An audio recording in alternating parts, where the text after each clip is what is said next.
Buenos días de nuevo. Vamos a iniciar entonces con la mesa 1 que lleva como título Territorio, Fronteras y Poder, y para compartirnos temas de investigación relacionados a estas ejes de investigación nos acompañan la doctora Jania Elizabeth Wilson González, que está con nosotros, la maestra Olinka Itzel Villanueva Hernández, que está aquí en presencial, y bueno, los compañeros que están en línea, la maestra Noelia Soledad López, el maestro Ulises Alberto Rincón Zárate y el maestro Cuautli Mora Hernández.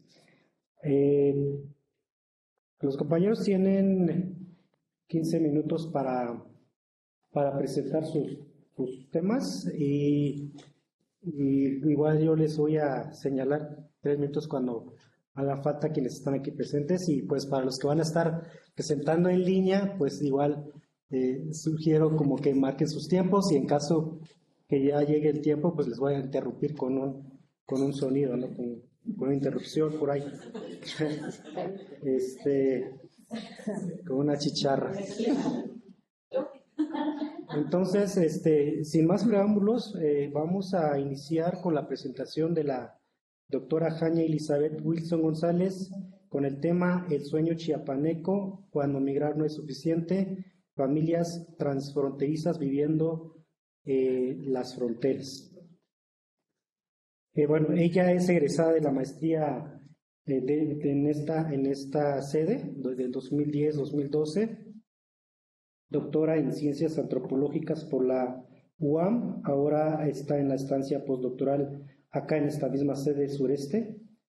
Sus temas de interés en la investigación son los temas de trabajo agrícola, dinámicas transfronterizas, vida cotidiana, movilidad humana. Bueno, adelante. Muchas gracias, Manuel. Bueno, pues hola, buenos días a todos y a todas. Muchas gracias por este espacio. De verdad que para mí, bueno, yo me siento muy contenta de estar aquí como egresada hace ya bastante tiempo. Soy de la generación 2010-2012. Entonces, bueno, ya tiene un tiempecito que salí y para mí es como una gran oportunidad de intercambiar, de dialogar con colegas que también son egresados de este programa, ¿no? Para mí no ha sido como fácil definir el tema con el que iba a hablar y a dialogar en este espacio. Y entonces yo me preguntaba si abordar el tema en el que estoy ahorita como parte de mi estancia postdoctoral, o bien si retomar algo, ¿no?, de aquello que hice hace 12 o 13 años durante la maestría. Y entonces decidí, aunque parezca extraño, retomar el contexto en el que trabajé en la maestría, que fue en la zona de Huixtla, Chiapas, en el Soconusco, un trabajo con adolescentes guatemaltecos que año con año vienen a México al corte de caña. Entonces decidí que iba a ahondar en algunas reflexiones que después de varios años han ido surgiendo, pero que obviamente no nada más retomo la investigación de aquel momento, sino que tuve la fortuna de regresar a esa misma zona donde trabajé como 8 años después. En el 2018 pude volver a esa zona, pero además no nada más a la zona donde se lleva a cabo este trabajo agrícola de corte de caña, sino también a la zona de Guatemala, a Huehuetenango específicamente, de donde vienen la mayoría o muchas de las familias que participan en esta dinámica que se denomina laboral transfronteriza. Lo digo así porque es una de las cosas que por ahí quiero discutir, ¿no? Y después, en la pandemia, volví, entre comillas, otra vez a tener contacto con estas familias, y entonces eso me ha permitido estar como en diferentes periodos de tiempo y entonces pues generar diferentes reflexiones, algunas nuevas, algunas no tan nuevas, pero es lo que intento pues plasmar aquí, ¿no? Como 3 reflexiones muy, muy concisas que han surgido a partir de poder reconstruir un poco las trayectorias de estas familias, ¿no? No sé si logré hacer trayectorias laborales migratorias, pero sí he intentado darle seguimiento a los casos de algunas familias, tanto en México como en Guatemala, y después vía telefónica y de diversas maneras, ¿no? Entonces les voy a contar rápidamente como el contexto general de las ideas que voy a exponer, ¿no? Estoy hablando de familias guatemaltecas que pertenecen a grupos étnicos de Guatemala, mayoritariamente MAM, de la zona de Huehuetenango, vienen de la Sierra de los Cuchumatanes de Huehuetenango, año con año vienen a la zona de Huixtla, donde hay un ingenio azucarero, se insertan al corte de caña, pues bajo la modalidad de trabajo agrícola asalariado, y es una migración pues que lleva mínimo 30 o 40 años funcionando de esa manera, ¿no? Las familias vienen de San Rafael Petzal, una zona donde mayoritariamente se habla MAM, una zona totalmente rural, obviamente, y vienen hacia Huixtla, no a la cabecera, sino a los ejidos, donde están las grandes plantaciones de caña. El corte de caña se podría ahondar muchísimo, no es mi intención hacerlo ahora, pero tiene como una temporalidad muy fija, ¿no? Que va más o menos entre noviembre y mayo, cuando es el corte de caña. Entonces, esta dinámica es temporal, también lo digo entre comillas porque ahorita lo voy a discutir. Entonces, las familias vienen, se quedan 6, 5 meses viviendo en México y luego regresan a Guatemala o a otras zonas, ¿no? Entonces, podría llamarse temporal, aunque creo que el término le queda como corto. Y puede o no haber un permiso de trabajo. En teoría lo hay, pero en la práctica a veces lo hay y a veces no lo hay. Ahorita también voy a ahondar como en ese tema. Son familias con muy pocas posibilidades de ir a Estados Unidos. En varias hay historias que logramos levantar cuando estuvimos en Guatemala. De 45 familias, pues probablemente había una, ¿no?, que había tenido trayectorias a Estados Unidos, ¿no? Entonces son familias que normalmente se ubican siempre en este tipo de dinámica. Y si bien tienen como toda la referencia de la migración a Estados Unidos, difícilmente pueden lograrlo o intentan hacerlo, ¿no? Y bueno, finalmente que hay estos circuitos migratorios donde ya no nada más es de Guatemala hacia México, sino que puede ser de Guatemala a Chiapas, a Cancún, a Monterrey, regresar, volver a ir a Guatemala, ir a mismo Guatemala a otras zonas, ¿no? Entonces es pues una movilidad en circuitos migratorios, pues interregional, ¿no? Gracias, Oli. Ok. Entonces, bueno, la intención de las ideas que yo quiero exponer ahora es, a partir de estas trayectorias laborales migratorias de esas familias, cómo la frontera articula la vida cotidiana y cómo se construyen espacios de vida en transfronteridad en contextos de precariedad. Entonces, me interesa mucho poner sobre la mesa la manera en la que las familias experimentan el vivir en esa transfronteridad, ¿no? Más allá del trabajo precario, de la movilidad, que ya se ha escrito mucho sobre eso. Mi pregunta era, ¿cómo están experimentando vivir en ese continuo circuito de transfronterizo, ¿no? Porque siempre están como en continua movilidad. Y bueno, la mayoría de las familias mínimo tienen 5 o 6 años de participar en esta dinámica, pero hay quienes tienen 15, 20 o 30, ¿no? Ya hay como generaciones. Entonces yo me preguntaba, ¿cómo viven, ¿no? La frontera, ¿qué es para ellos la frontera en esta dinámica?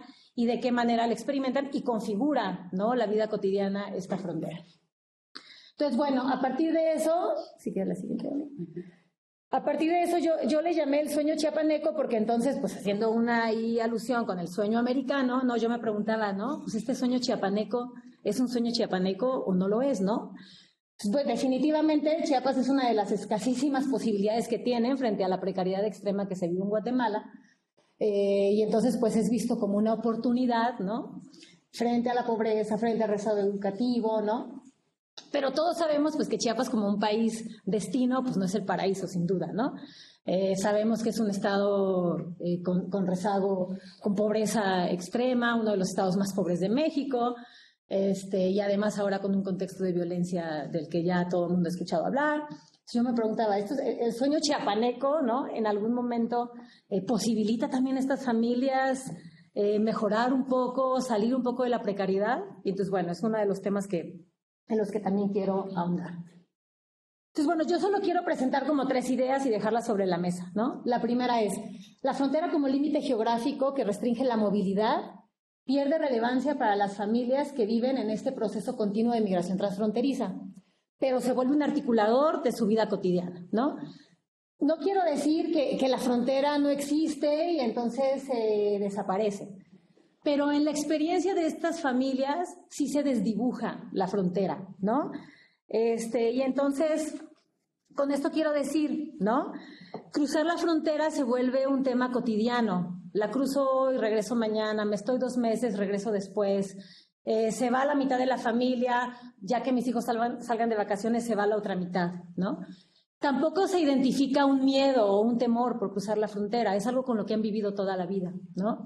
Mis abuelos cruzaron, mis papás cruzaron, yo cruzo, me voy con el abuelito, mañana me regreso con la tía, ¿no? Entonces, a eso me refiero cuando digo que pierde relevancia, como límite geográfico, ¿no? Y esto no tiene que ver con tener o no un documento migratorio, porque existe un documento migratorio que me permite moverme. Pero no tiene que ver con eso, tiene que ver con esta cultura, con esta antecedente, con este enraizamiento de haber vivido toda la vida en estos circuitos migratorios. Evidentemente que en otros temas, pues sí tiene como un efecto cruzar la frontera. Pero sí articula otros factores otros aspectos de la vida, ¿no? Ser familia transfronteriza conlleva pasar meses separados de tus hijos porque no tienen la posibilidad de estudiar en México. Entonces, ahí sí la frontera tiene un elemento muy fuerte en la vida de las personas, ¿no? Yo me tengo que quedar en México con mi esposo, pero mis hijos pequeños tienen que regresar allá porque en México, al ser guatemaltecos y los calendarios escolares no coincidir, pues no pueden estar estudiando, ¿no? También implica ser una familia con una estrategia para reproducir el hogar en México y en Guatemala, ¿no? Porque cuando yo estoy en México, yo también reproduzco mi hogar, no estoy de manera temporal, y que es una de mis siguientes ideas, ¿no?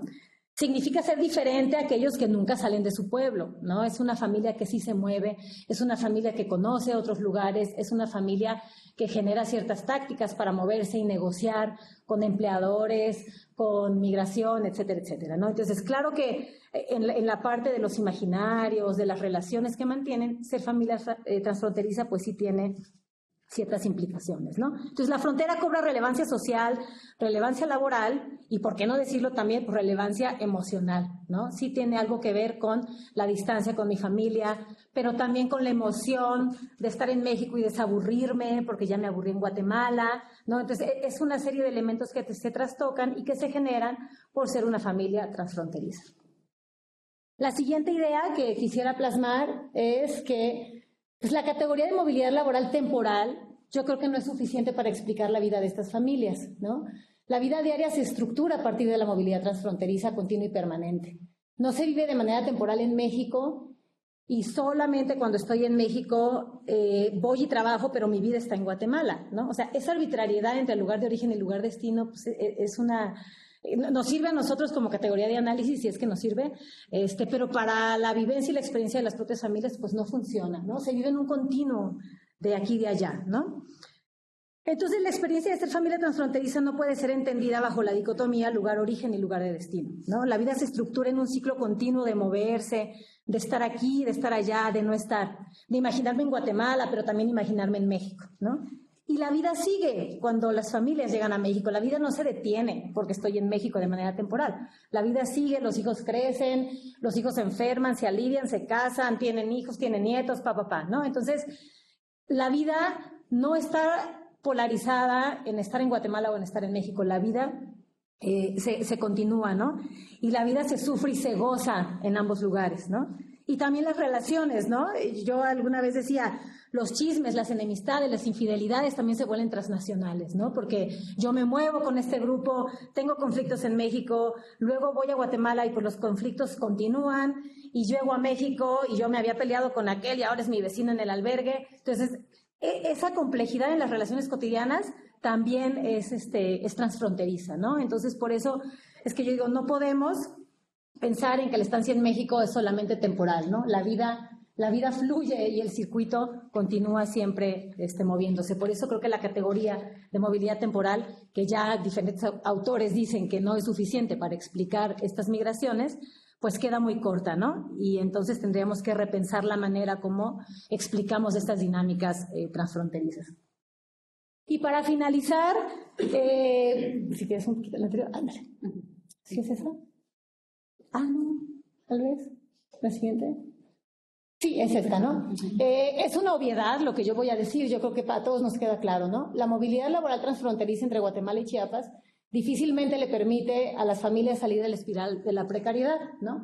Es muy poco común identificar, no digo que no lo haya, pero es muy poco común identificar trayectorias ascendentes, ¿no? Y la precariedad se vuelve parte de la transfronteridad, ¿no? También, yo digo, la precariedad también acompaña a las familias, ¿no? No es un momento en el que estoy en México porque me inserto a un trabajo precario. Es precario, sí, se puede analizar únicamente desde México, sí, pero la precariedad se vuelve parte de la vida de las personas y parte de esta movilidad transfronteriza, ¿no? Y digo que es una obviedad porque pues me parece que todos sabemos lo que implica el trabajo agrícola asalariado y más en situación de transfronteridad, entonces es una obviedad, pero yo lo que quiero es plasmar algunos matices, ¿no? De cómo estas familias experimentan esta precariedad. La siguiente, ahora sí. Entonces, yo hago como esta pequeña tablita donde yo digo, bueno, ¿de qué manera se manifiesta en la vida cotidiana de las personas esta precariedad, ¿no? Y vuelvo a insistir, ¿no? En cómo la precariedad acompaña, ¿no? En todo momento y no nada más es precariedad en México, es una precariedad vital, ¿no? Que se mueve con ellos, que se enraiza en la forma de vivir de las familias. No los voy a leer todos, pero entonces, bueno, además de esta precariedad que ya conocemos, de falta de vivienda, de trabajo precario, de falta de acceso a los servicios, pues algo que a mí me interesa mucho como plasmar es los sentimientos que genera vivir así, ¿no? Este sentimiento constante que manifiestan las familias. Cuando yo reencontraba una familia, yo le dije después de 8 años, hola, ¿cómo han estado? Pues tan jodidos como siempre, ¿no? Yo creo que esa expresión resume esta tablita, ¿no? Ese sentimiento de que yo haga lo que haga, me mueva por donde me mueva, ¿no? Me puedo mover por Guatemala, por México, y no voy a salir de esa situación de precariedad, ese sentimiento, ¿no? De indefensión, lo podríamos llamar, no lo sé, ¿no? La incapacidad de planear a largo plazo, ¿no? Yo puedo planear que los próximos meses voy a ir a México, pero yo no puedo planear si en 2 o 3 años puedo hacer algo más porque no sé si voy a tener el dinero para hacerlo, ¿no? Entonces, es siempre una cuestión de inmediatez, ¿no? La vida se vive en la inmediatez, ¿no? En lo que puedo resolver ahorita, no sé mañana qué pase, pero ahorita tengo que resolver esto, ¿no? Entonces, vivo siempre como con esa inmediatez de resolver las emergencias, ¿no? Y con ese sentimiento, ¿no? De vivir al límite, ¿no? O sea, hoy resolví, mañana no sé si puedo resolver o no puedo resolver, ¿no? Entonces, bueno, son como algunas de las que llamo yo estas manifestaciones de la precariedad que identifico en estas familias transfronterizas. Y bueno, ya nada más para concluir, decir que algo que me parece como importante poner sobre la mesa es la vigencia de estas discusiones tanto en la academia como en otros sectores, que si bien es una migración de larguísima data, de la que hemos escrito muchísimo, también cambia y también tenemos que repensar otras formas de abordarla, ¿no? Y la compleja realidad migratoria se entrecruza. Entonces es necesario reconocer los cambios y continuidades de estas dinámicas de movilidad, pero sobre todo me parece que es muy importante que la dejemos de asumir como una migración económica y una migración temporal, porque son muchos los factores que se entretejen. Es una migración que pareciera ser muy sencilla, pero es una migración que cuando nos acercamos a estas subjetividades y a la experiencia de vida de las personas se vuelve sumamente compleja y que implica pues asumirse que tu vida se vive en esta transfronteridad y en un contexto de precariedad, ¿no? Entonces, bueno, hasta ahí lo dejaría. Bueno, gracias. Vamos entonces a pasar con la presentación de la maestra Noelia Soledad López, que está conectada. No sé si va a presentar pantalla. Hola, ¿se escucha? Sí. No tengo pantalla. Ok. Entonces ella presenta el tema Mundo Caña, de cómo la antropología social y la caña de azúcar se conectan. La maestra Noelia es licenciada en Ciencia de la Comunicación por la Universidad de Buenos Aires y maestra en Antropología Social por el Centro de Investigaciones y Estudios Superiores en Antropología Social de México, promoción 2016-2018. Es becaria doctoral del Consejo Nacional de Investigaciones Científicas y Técnicas, CONICET, con sede en el Centro de Investigaciones Sociales, CIS-CONICET IDES, donde integra el Centro de Antropología Social y el Grupo de Estudios y de Trabajo sobre Cosas Cotidianas, Cultura Material. Es docente de la carrera en Ciencias de la Comunicación de la Universidad de Buenos Aires. Bueno, adelante, maestra. Bueno, muchas gracias. Espero que se esté escuchando bien. Yo los veo a ustedes. En principio, saludarles. Muy contenta de volver cada tanto. Bueno, Ulises, somos de la misma corte. Raúl, hermoso verte, lo escuché a Vitek temprano y recordé las clases de él. La vi a Carolina, que fue mi directora. Quiero saludarles a todos. Y a Jania, que te leí un montón cuando yo cursé para hacer mi tesis. Así que también de alguna manera es lindo verte y escucharte. Bueno, yo lo que les traje hoy para contarles es, lo pensé mucho también de qué contar, ¿no? Y decidí contar o proponerles conversar con qué pasó con la tesis de maestría, la posvida, de alguna manera, tesis, ¿no? ¿Qué pasó con Mundo Caña, que es la tesis que yo defendí en el CIESAS en noviembre de 2018 y que en mayo de 2023, después de 5 años, se volvió un libro, curiosamente, y gracias a la participación y las voluntades de muchas personas geniales a las que tengo que agradecer y que siento que tuve la suerte de cruzarme y que me siguieron enseñando cosas en esta posvida de la tesis. Pero ¿por qué traigo esto? ¿No? Porque creo que está bueno que nos contemos o que compartamos qué pasa después, ¿no? O sea, como un poco eso, cuáles son los cursos y los derroteros de lo que hacemos, de lo que hicimos, porque parece a primera vista que se termina una historia y de alguna manera también lo hace, o sea, cursamos, hacemos trabajo de campo, volvemos con nuestras notas después de todo eso que nos pasa en campo y escribimos una tesis y la defendemos en ese rito de pasaje que es la defensa, en donde parece que saltamos como el Rubicón. Y desde ahí se bifurcan otras historias, ¿no? Que de alguna manera prolongan, o por lo menos a mí me pasó que prolongaron lo que yo aprendí a llamar Mundo Caña en una conversación con otras personas que también participaron y contribuyeron mucho en hacer la tesis un libro. Quisiera en principio decir que algunas de esas personas fueron Tim Trench desde Chiapas, que me ayudó, eh, a Julieta Quirós en Córdoba, que ellos prologaron el libro, pero además hicieron mucho más que prologarlo. Voy a intentar contarles qué. Y a Luisa Paré en especial también, porque ella escribió el posfacio de ese libro en esta especie de aventura que duró 5 años y que para mí ocupó un lugar muy importante y quiero intentar contarles por qué. Para poder contar esto tengo que irme un poco para atrás, ¿no? O sea, a la tesis, o sea, porque muchos no saben de qué se trató. Y desde ahí intentar avanzar en esta idea que, se las adelanto por las dudas, tiene que ver con el título, que es la idea de que la antropología social y la caña nos conectan o se conectan. Ahora, la pregunta es ¿desde dónde se conectan? ¿Desde qué lugar? Y entendido ese lugar, creo que algo con lo que Vitek nos decía, entendido como cuál es la posición desde la que hacemos crecer las historias que decidimos contar en nuestras tesis. Es decir, desde las teorías y los conceptos, desde nuestros compromisos, o como queramos llamarles, activismos, lo que fuera, o desde lo que nace, un poco inesperado, en ese aprender quiénes fuimos o quiénes somos para los otros, las personas con las que nos vinculamos, para nuestros interlocutores durante el trabajo de campo.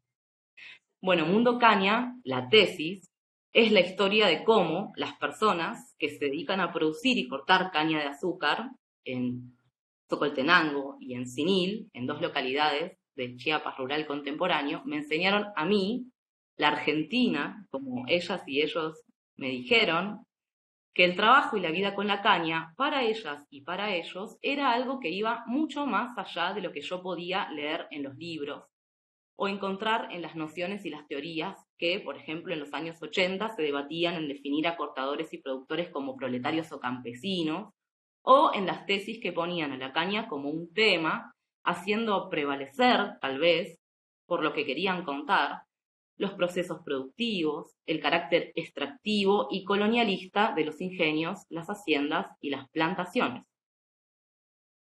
Ese texto, que fue mi tesis, nació de lo que yo aprendí con las personas con las que viví apenas 4 meses en Sinil y en Socoltenango, haciendo lo que, como aprendices de etnógrafo, llamamos trabajo de campo. Fueron, hay que decirlo, apenas 4 meses. Algunas antropólogas cañeras mexicanas lo hicieron durante mucho más que un año, que es lo que recomendaba Malinowski, otras lo hicieron durante toda su vida. Pero 4 meses bastaron para que a mí se me caigan algunas presunciones. Les dijimos prejuicios acá, más temprano. ¿Cuáles? Por ejemplo, la de que los cortadores eran proletarios sin tierra, o que los productores cañeros eran explotadores, o que el ingenio tenía una centralidad atómica en sus vidas, o otra, lo que nosotros muy marxistamente llamamos mano de obra, que eran trabajadores, estaban sometidos a relaciones productivas en las que ellos no hacían otra cosa más que vender su fuerza de trabajo. Todo esto, que yo puedo hoy decirles que aparece como una prenoción, aparece en el momento en el que uno, o por lo menos yo, así fue mi caso, hice trabajo de campo. Es con los pies en la tierra que empecé a notar que las personas tienen a la caña bien cerca, que están ahí haciendo sus vidas con ella y que ella es parte de un mundo mucho más concreto, más vívido y hay que decirlo mucho más precioso que los conceptos, las categorías y las teorías con las que nosotros llegamos y que incluso las personas tienen sus propias nociones y conceptos en relación a lo que hacen. Entonces, una se pregunta, ¿cómo voy a contar esa historia? ¿Cómo voy a representar ese mundo que yo siento vívidamente cuando hago trabajo de campo como mucho más amplio? ¿Cómo voy a hacerlo existir en un texto, que es la tesis? ¿Qué voy a hacer con las palabras? ¿Cómo voy a representar a la gente? Después de hacer trabajo de campo, yo busqué, leí y me llegaron a través de mis maestros. Carolina está ahí, creo, fue una importante. Una enorme cantidad de trabajos sobre la caña de azúcar. Leí tesis, entre ellas y una muy importante para mí, la de Jania. Leí libros, como los de Luisa Paré y Cañabrava. Leí artículos sobre la agricultura y el trabajo cañeros, intentando entender también el clima intelectual y político de la época en la que algunos de esos estudios se situaban. Yo di con uno de los debates más importantes, o que creo más importantes, entre los años 70 y 80, donde se jugaban las posiciones campesinistas y descampesinistas sobre los destinos y el rol de esos sectores en el campo mexicano. Grandes personas, ni más ni menos que Roger Bartra, Armando, mi hermano, Luisa Paré, que había hecho trabajo de campo y una tesis sobre cortadores, dirigida ni más ni menos que por Rodolfo Stavenhagen, Arturo Barman. Veía a todos desde esta conversación a la luz de lo que yo había encontrado en el trabajo de campo. Escribí la tesis intentando tener los pies en la tierra, donde crece la caña, para desde ahí hilvanar esa conversación, o mejor dicho, cómo yo veía a esa conversación desde lo que había aprendido en el trabajo de campo, subiendo y bajando con la gente. Sí, subiendo y bajando. ¿Por qué? Porque desde abajo, en Socoltenango, había quienes producían y cuidaban y se dedicaban a hacer crecer la caña con orgullo, todos los días. Y arriba, en Sinil, una localidad que está más arriba, estaban quienes bajaban a cortarla. Y yo aprendí subiendo y bajando con la gente. Trabajo de campo implica que se caigan algunas presunciones, no quiere decir que simplemente los haya notado y listo, como si una pudiera decir, ah, mira, acá encontré un prejuicio, tengo una presunción, qué bueno. Y entonces sigo para terminar diciendo lo que ya te dijo sobre la gente con la que trabajamos, que son personas explotadas, subordinadas, que resisten o tienen, una palabra mágica que usamos siempre, agencia, que son sujetos de cambio o de revolución, o como queramos llamarle. Esto es algo en relación a lo que creo que decía Vitek, o por lo menos así yo lo entendí. ¿Qué pasa con el antropólogo y su circunstancia? Y yo creo que tenemos que empezar en nuestras tesis a contar ese contexto. ¿Qué es la circunstancia? Ese contexto de situación en el que nos damos cuenta de que nuestras posiciones tal vez son relativas, y quizás asumirlas como eso hace que participen en los procesos de conocimiento sobre los demás, pero también sobre nosotros. Caer o hacer caer algunas presunciones, por lo menos para mí, quiso decir que a mí se me cayó la cara social con la que suelo estar más cómoda entre colegas, es decir, lo que consideramos una buena posición, la políticamente correcta, la que siempre sabe de qué lado tiene que estar. Quiere decir que yo aprendí a entender esas ideas como lo que eran, mis propias nociones, y que no vienen de la nada, que son parte de mi historia, que son parte de mis apegos, que son parte de la trayectoria de mis formaciones también.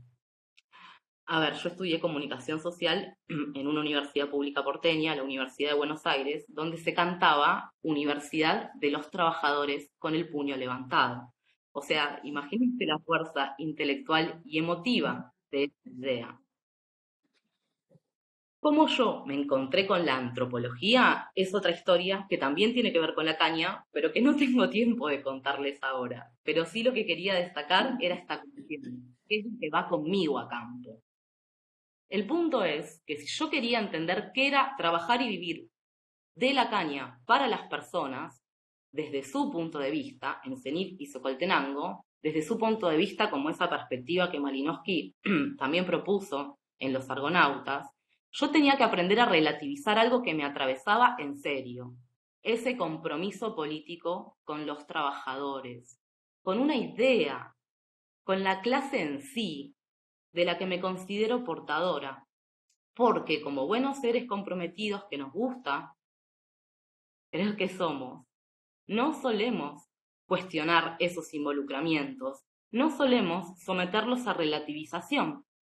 Creo que algo de esa idea que nos hacemos de la crítica tiene que ver con esto. No lo tengo muy pensado, pero hay algo ahí que da vueltas y que a mí por lo menos me obsesiona. Aclaro que lo que intento decir no está a favor de una inexistente e imposible neutralidad axiológica, tal vez algo de la primera figura de Witte. Está a favor de reconocer, o al menos así lo fue para mí, que nuestros compromisos e ideas son eso, nuestros compromisos, nuestras ideas, y que tenemos que aprender a entenderlos así si queremos entender qué pasa, cuándo, con quién y cómo en esas situaciones sociales que vivimos con otras personas durante el trabajo de campo y también después, cuando miramos las notas, volvemos a vivir esas situaciones y tenemos que escribir para contar lo que pasó. ¿Tengo un poquito más de tiempo? 2 minutos, por favor. Gracias. Después de la defensa de la tesis, está la posvida al mundo caña.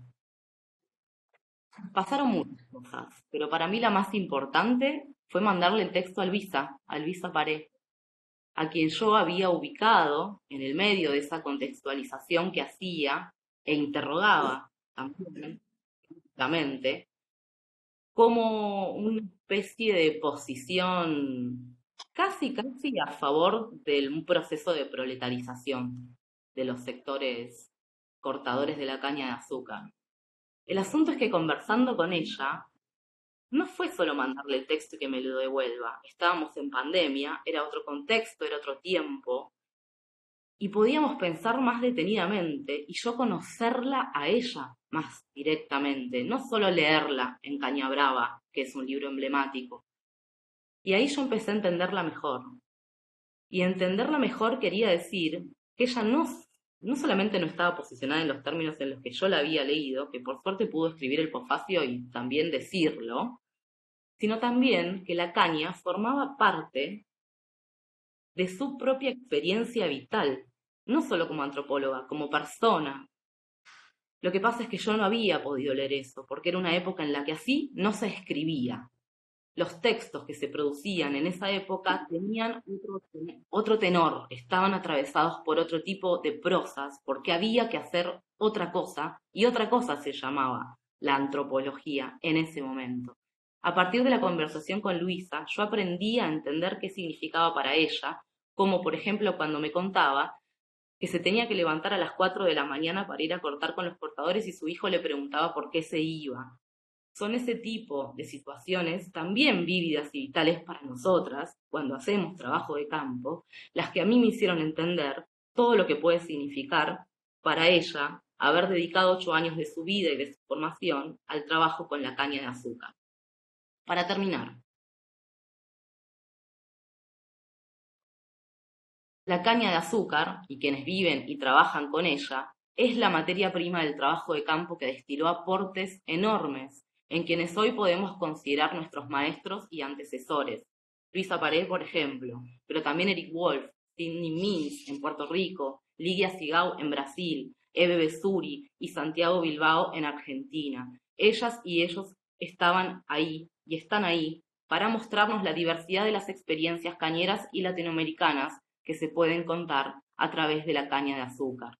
Nacidos del trabajo de campo, en conexión con esas mismas realidades desde sus lugares y sus tiempos, están siendo parte de lo que se hilvana en la interlocución entre lo que encontramos hoy en el trabajo de campo y los aportes destilados y acumulados por la disciplina antropológica en nuestros países.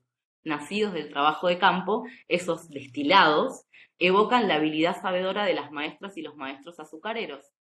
Esas personas que saben cómo hacer el azúcar, el punto exacto en el que se cuece, entre la vida, el trabajo de campo y la teoría, la producción de conocimiento antropológico.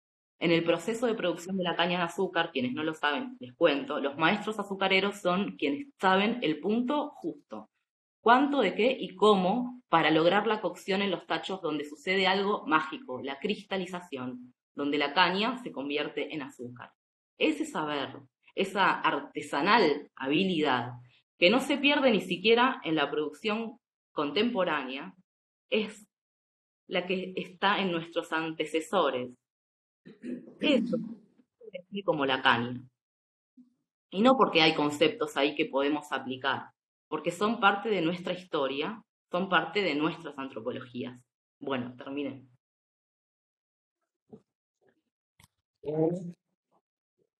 Gracias, Noelia.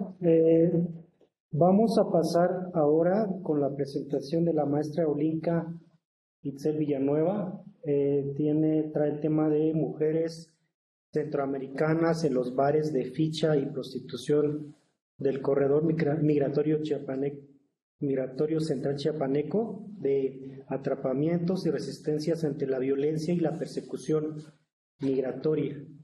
La maestra Olinka es licenciada en Psicología por la UNICACH, maestra en Antropología Social por CIESAS, promoción 2012-2014 y doctorante en Ciencias Antropológicas por la UAM, premio Fray Bernardino Sahagún por el INA por la tesis de maestría titulada Maternidad Flexibles,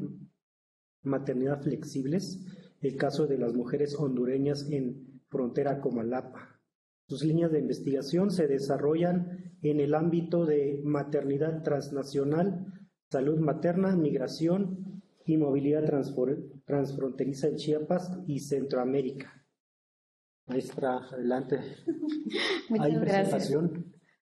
No, me disculpo porque es un escrito, espero no aburrirles mucho, pero primero quiero agradecer también la oportunidad de estar en este espacio, que es un espacio que yo aprecio mucho, que me hizo crecer mucho personalmente también, y gracias aquí también a mis maestras y maestros, a Caro y a Carmen, que fueron mis directoras de tesis, así ya estaba pensando como 11 años, sí, que fui la generación que seguía de Jania, entonces ya llevamos un rato. Y también decir que pues también este trabajo que se desarrolló en el marco del doctorado, pero que también tiene una historia larga porque está articulado al trabajo de campo que hice para la maestría, que fue hace, 12 años ya. Entonces, pues es un trabajo que me implica mucho personalmente porque he estado articulada a este espacio desde hace ya tiempo y pues voy a leerles, a ver cómo voy a tratar de ir rápido porque el tiempo apremia. Pero bueno, esta presentación busca generar la reflexión en torno a los procesos de atrapamiento que las mujeres centroamericanas experimentaron mientras trabajaban en los bares y cantinas de un ejido, ubicado en el corredor migratorio central chiapaneco, que va de la Democracia en Huehuetenango, Guatemala, a Comitán de Domínguez en Chiapas, México, lugar al que llamaremos El Tordo por razones de seguridad. Se trata de procesos que transcurrieron en el periodo que va de 2018 a 2022, que fue definido por una etapa de fuerte blindaje de la frontera entre México y Guatemala ante el paso de las caravanas migrantes, la declaración de la pandemia por COVID-19 y los conflictos de distintas fracciones del crimen organizado por el territorio fronterizo, dinámicas que trastocaron profundamente la región. Las mujeres a las que nos referimos se movilizaron de sus países de origen hasta 20 años antes con la intención de huir del contexto de saqueo, guerra y crisis política, ambiental y social que plantea un escenario de desplazamiento emergente no atendido de manera efectiva hasta el momento. Como respuesta, y como ustedes saben, Estados Unidos, pensado como un destino prometedor por ser uno de los centros de acumulación de la riqueza mundial, promovió políticas y estrategias institucionales que justificaron el uso de recursos materiales y humanos para contener la movilidad a través de las fronteras. De esta manera, la persecución, la exclusión y la privación de la libertad se legitimaron desde una posición de poder y un discurso antiterrorista. En este proceso, muchas de las mujeres centroamericanas que contaban con recursos materiales y simbólicos limitados para llegar a Estados Unidos, se quedaron en Chiapas y durante su estancia encarnaron el proceso de fronterización, que dictó criterios inalcanzables de regularización migratoria para la mayoría de las personas centroamericanas. Además, enfrentaron el clima de persecución que se materializó a través de la militarización de los municipios chiapanecos, la construcción de las garitas migratorias, la persecución y el encierro de las personas migrantes en complejos dispuestos para ello. De esta manera, su movilidad se vio limitada, acotada a ciertos espacios y fue sujeta a la negociación con ciertos agentes. Al respecto, las reflexiones de Rafenstein son útiles, pues explican que el radio de acción de las personas migrantes está limitado, lo que, parafraseando al autor, implica que quienes detentan el poder imponen las actividades que pueden desarrollar en el territorio donde están instalados y del que difícilmente podrán salir. Se trata, pues, de una relación asimétrica con el espacio impuesta desde el exterior, con la intención de obtener todo tipo de beneficios de ellos, limitando su movilidad en la mayor parte del territorio. Esta inmovilidad se traduce en un proceso de atrapamiento que, retomando a Núñez y a Heyman, implica pensar en que las personas no están totalmente inmóviles, sino que parcialmente y de manera muy compleja se ven afectadas por el sistema de control de la movilidad. De esta manera, las categorizaciones sociales a las mujeres sirvieron como argumentos para su exclusión a espacios destinados a la vivienda, la educación, la atención a la salud y, por supuesto, al trabajo. En el Censo Nacional de México de 2001, los datos disponibles mencionaron a 32.880 mujeres de América Central viviendo en México, de las cuales el 50% se encontraba en Chiapas, territorio que se ha convertido en un cuello de botella para muchas de las personas migrantes. El número de mujeres que trabajan en los bares y cantinas es imposible de saber. Sin embargo, existen referencias que nos hablan de una proliferación de estos lugares. Por ejemplo, para 2017, solamente en la ciudad fronteriza de Tapachula, con una extensión de 979.029 kilómetros, se reportó la existencia de 3.500 bares y cantinas, en los que solamente en 1.200 de estos se calculó que trabajaban 1.500 exoservidoras, meseras o bailarinas. Su crecimiento se extendió paulatinamente hacia los pequeños poblados, ejidos y ranchos dispuestos en distintos puntos poco visibles de la región. Su proliferación en el trayecto que va de Huehuetenango, Guatemala y Chiapas, México, fue posible gracias a la demanda de estos servicios por parte de los agentes de gobierno, particularmente militares y agentes migratorios, y de personas vinculadas al crimen organizado, quienes aprovechaban la discreción de su disposición para consumir el mercado sexual sin restricción alguna. La apertura de estos espacios se facilitó con las reformas de 1992 al artículo 27 constitucional, pues con el programa de certificación de derechos ejidales y titulación de solares procede, la parcelación y la compra de tierras con este y otros fines fue posible. La privatización de la tierra fue muchas veces aprovechada por personas asociadas al crimen organizado, que pagaban por tierras que generalmente se ubicaban en zonas estratégicas de tránsito, lo que facilitó el uso de las rutas, el fortalecimiento de sus mercados y la construcción de ranchos y casas clandestinas dispuestas en lugares inaccesibles. La operación de redes de trata de mujeres y niñas se fortalecieron. Podían ser secuestradas o llevadas con engaños a los bares, pero también podían ser reclutadas en Centroamérica a través de personas denominadas polleros que les ofrecían empleos en Estados Unidos a cambio de unos meses de trabajo en los bares de la región fronteriza. Otra estrategia era ofrecerles abiertamente empleos como meseras, planteándoles que podían decidir ejercer o no el trabajo sexual. Fue así que surgieron redes entre mujeres que intercambiaban información acerca de los bares y cantinas en los que había mejores condiciones para laborar, opción que desde su perspectiva les ofrecía un mayor margen de movilidad y de decisión. A pesar de ello, en muchos de los bares las condiciones fluctuaban, pues ante la militarización y el fortalecimiento del crimen organizado, el poder de decisión de las mujeres menguaba ante las exigencias de personas que estaban asociadas a una instancia de poder, oficial o no. Los bares que se encontraban en el Tordo fungían comúnmente como espacios de trabajo y residencia. Esto se debía en gran medida a que quienes llegaban de Centroamérica no contaban con los recursos para pagar un arrendamiento. Además, en los ejidos no existían hoteles disponibles en los que las mujeres pudieran pernoctar.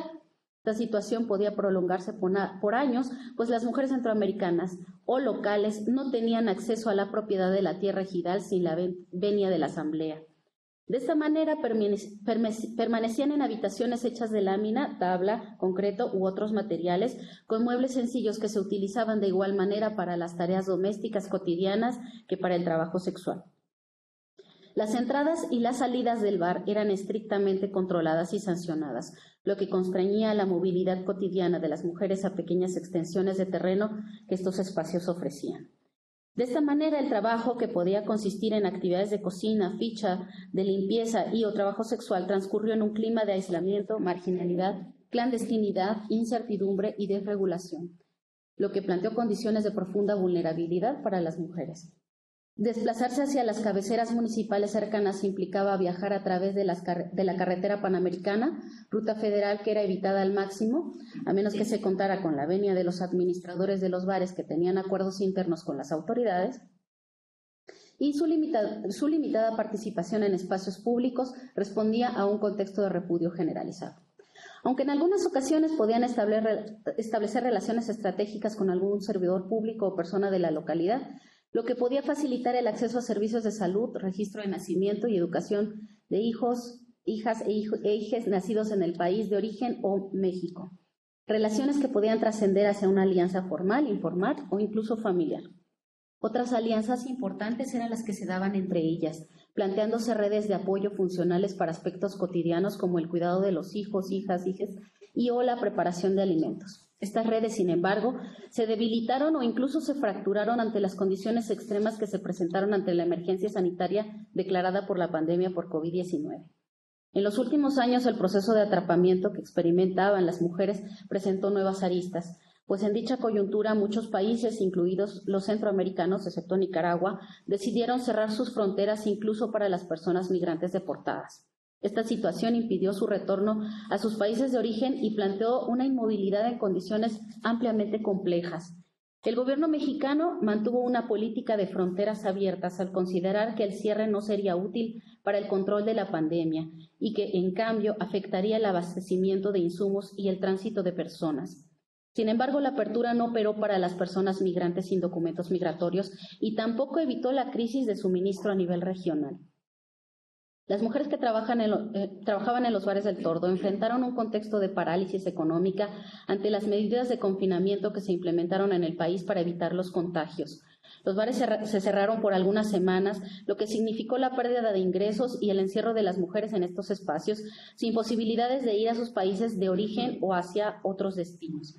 Tampoco podían movilizarse en busca de otras oportunidades laborales, enfrentándose con ello a un complejo contexto de aislamiento, en el que las prohibiciones y los recursos escasearon. En este marco, algunos bares optaron por ofertar servicios sexuales en la clandestinidad y a puertas cerradas. flexibilizando los criterios de atención y facilitando la movilidad de las mujeres hacia espacios que se encontraban fuera de los bares. Las condiciones de violencia que experimentaron movilizaron los recursos que las mujeres tenían para la sobrevivencia. El cuerpo se convirtió en el único espacio propio y en elemento de negociación del que se perdía control cuando sus empleadores lo convertían en moneda de cambio sacrificable, desechable y reemplazable. Esta apropiación las despojó de una movilidad física y simbólica, llevándolas a condiciones extremas que en muchas ocasiones llegaron a la muerte. La clientela fue representada por la fuerza militar que continuó vigilando la frontera, así como por grupos vinculados al crimen organizado, estableciéndose como medida de protección ante el COVID la búsqueda de síntomas respiratorios visibles en los clientes por parte de los encargados. Fue así que las mujeres reiniciaron actividades movilizándose hacia sedes ocultas, ranchos, terrenos escondidos y casas aisladas. Y aunque esta no les era una práctica ajena, las condiciones de vulnerabilidad y los niveles de violencia que experimentaron alcanzaron nuevas expresiones, escalando hacia violaciones tumultuarias y homicidios. Situaciones que se comentaban en voz baja, en la clandestinidad y en la impunidad total. La normalización del funcionamiento de los bares se estableció paulatinamente y aunque hubo varios contagios por COVID, no se supo de fallecimientos de mujeres por esta causa. A pesar de ello, la reapertura duró poco, pues entre noviembre de 2021 y principios de 2022 se anunció la desaparición de al menos 40 personas en localidades de tramo carretero que conectaba a frontera Comalapa con Comitán. A partir de entonces, esta ruta se nombró la Ruta del Narco, señalada así por la disputa abierta que se estableció entre los cárteles de Sinaloa y Jalisco Nueva Generación. El cierre repentino de los bares significó la desaparición de mujeres, planteando dudas respecto al destino de muchas de ellas. Algunas, se supo después, habían logrado huir y establecerse en otros bares de la región. Otras, según los rumores, fueron asesinadas y sus cuerpos desaparecidos. En la región, al menos 850 familias de los municipios de Trinitaria y frontera con Comalapa abandonaron sus viviendas, quedándose muchas otras en condiciones de profunda indefensión. La vía por la que optaron fue exigir al gobierno federal la instalación de puestos militares permanentes en los puntos álgidos de conflicto, estrategia que no detuvo los fortuitos conflictos entre cárteles. Este nuevo proceso de movilidad forzada fue particularmente complejo para las mujeres que se habían dedicado al trabajo sexual por más de 15 años y que habían tenido que huir con sus hijos, pues no les fue posible reposicionarse en los bares por su edad, ni en un empleo que les permitiera ganar lo suficiente para mantenerse a ellas y sus hijos, hijas e hijas. Por otro lado, las redes de apoyo que habían logrado construir se disolvieron o debilitaron, enfrentándose a condiciones de profunda vulnerabilidad. En estos marcos extremos, las mujeres jugaron un papel activo en el que las coyunturas se plantearon como oportunidades de lucha por la sobrevivencia. Sin embargo, el contexto de atrapamiento las enfrentó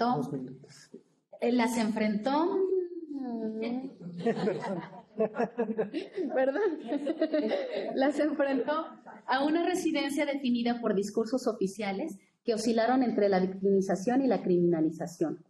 Las políticas que se operativizan con el argumento de su protección ante la violencia y la trata terminan siendo reproductoras de las mismas, colocando a las mujeres en posiciones de vulnerabilidad ante sus supuestos protectores, que son los mismos que se encargan de perseguirlas.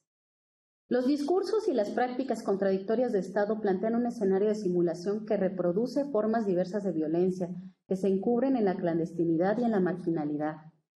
Rafting habla de la asignación de actividades y espacios exclusivos para las mujeres centroamericanas, siendo los bares y las cantinas de ficha y prostitución nichos de trabajo en los que se imbrican distintas condiciones de opresión. De esta manera, la categorización social que responde al ser mujer, migrante, irregular, pobre y centroamericana plantea condicionantes importantes para la movilidad, que se articulan además con discursos que asumen la deshumanización de los cuerpos femeninos, centroamericanos y empobrecidos, planteándose como poseedores de lo que Butler llama vidas invivibles o que no valen la pena. Es decir, se trata de vidas que no son concebidas como pérdidas que justifiquen el uso de mecanismos de estados para su cuidado, estableciéndose con ello una vulnerabilidad ante la violencia institucionalizada. Y bueno, sé que este tema es más un poco oscuro, ¿no? Pero me parecía que era importante hablar de esto que pues tiene que ver con esta frontera de la que estamos hablando todos y todas en esta mesa y que está presentando condiciones extremas de violencia, ¿no? Entonces, pues agradezco mucho su escucha. Gracias.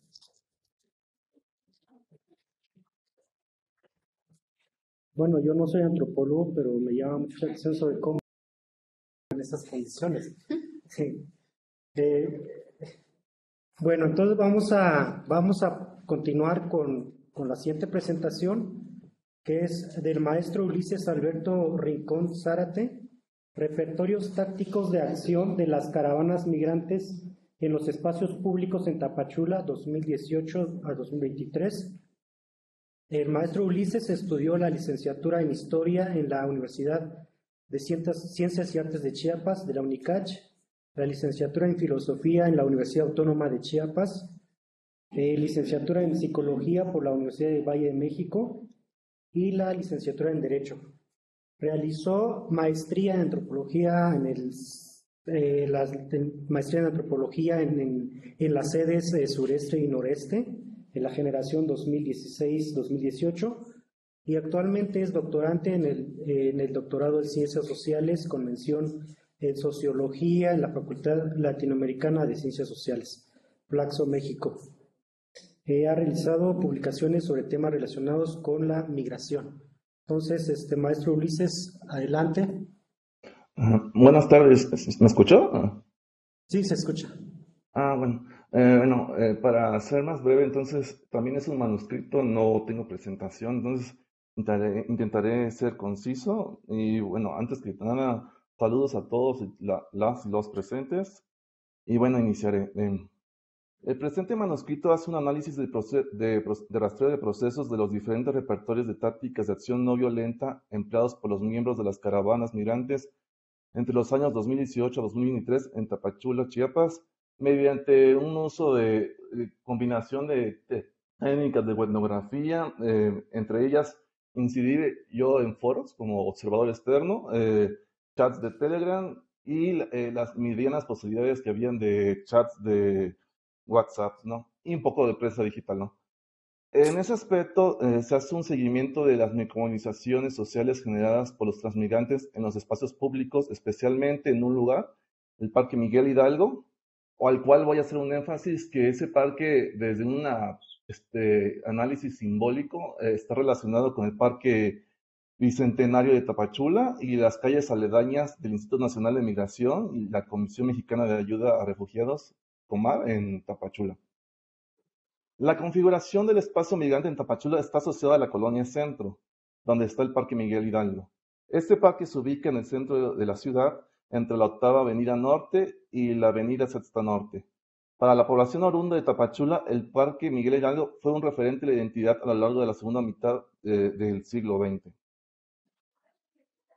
El Parque Miguel Hidalgo, con la presencia más notable de las caravanas migrantes procedentes de África y el Caribe entre 2017 y 2015, se volvió un espacio liminar donde las prácticas sociales realizadas por los transmigrantes produjeron una segregación socioespacial, entendido como un espacio racializado con estigmas clasistas y xenófobos.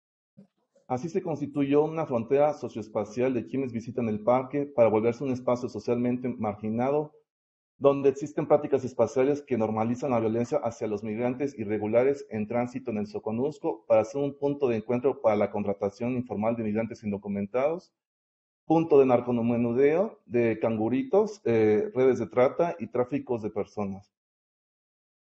Entre las dos primeras caravanas masivas procedentes de Centroamérica que llegaron a Tapachula en el año 2018, la presencia masiva temporal de los transmigrantes en la colonia Centro, especialmente en el Parque Miguel Hidalgo, se constituyó un campamento improvisado de refugiados ante la saturación de albergues regulares e improvisados, con lo cual se convirtió en una opción para los transmigrantes para estar en la intemperie con insumos en alimentos, víveres, ropa y dinero, mientras estos colectivos de migrantes esperaban la regularización de su situación migratoria ante las instituciones migratorias. Como consecuencia sufrieron la vulnerabilidad social de pernoctar, orinar, defecar, lavar ropa, dormir en camas improvisadas o en el suelo, en el interior de la plaza pública y calles aledañas. En ese contexto, el Parque Miguel Hidalgo para el gobierno federal, estatal chiapaneco y municipal se volvió un espacio migratorio para experimentar políticas de seguridad fronteriza del Estado mexicano. Al plantear estrategias para contrarrestar esa migración irregular con una gobernabilidad sustentada en la necropolítica, en términos de Agame, al ser señalados los migrantes como amenazas para los gobiernos de las sociedades de destino, al criminalizarlos y deshumanizar al sujeto migrante con redadas y detenciones a migrantes. En respuesta, las caravanas migrantes apelaron a tácticas de movilización no violentas al usar el Parque Miguel Hidalgo como un centro neurálgico para formar un acuerpamiento movilizado para visibilizar mediante la inmovilidad, forzada en la que están expuestos cotidianamente. Y así mostrar esos repertorios tácticos de acción ante el Instituto Nacional de Migración, CONAR y la propia Guardia Nacional.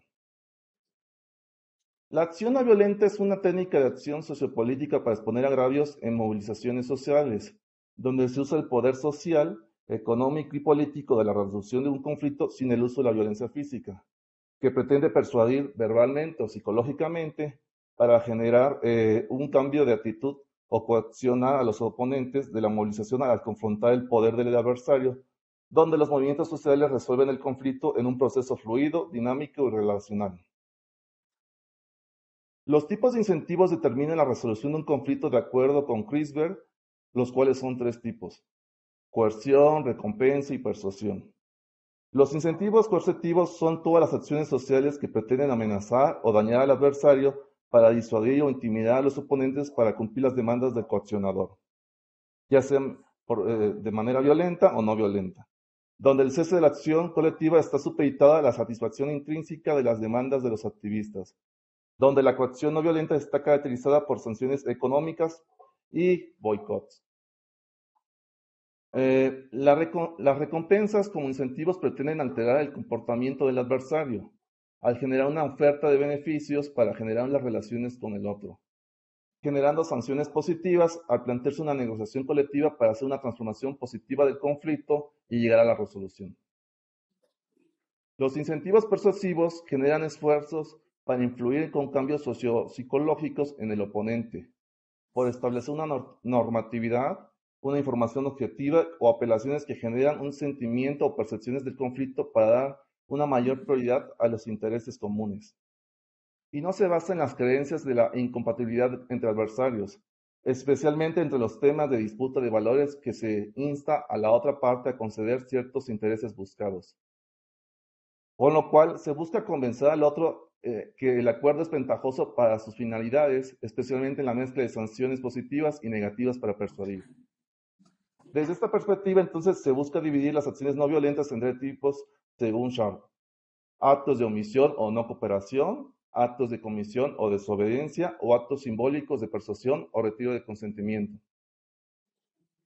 En breve, las técnicas de actos de omisión o no cooperación buscan la resistencia civil, con el boicot, rechazo de impuestos, huelgas de desaceleración, huelgas de brazos caídos y renuncias de puestos. Ese tipo de actos de omisión consiste en que las personas organizadas se niegan a realizar acciones que suelen realizar por costumbre, ley o reglamento. En la cooperación pueden persuadir, en la no cooperación pueden causar dificultad en la operación formal y eficiencia del sistema gubernamental. En casos extremos, poner en peligro la existencia del mismo sistema gubernamental y los actores, en este caso, que operan en Tapachula. La segunda técnica, la técnica de retiro de consentimiento, en el ámbito simbólico de protestas y persuasión, son actos de comisión donde se requiere hacer una conciencia y visibilizar la existencia de la disidencia y de la queja.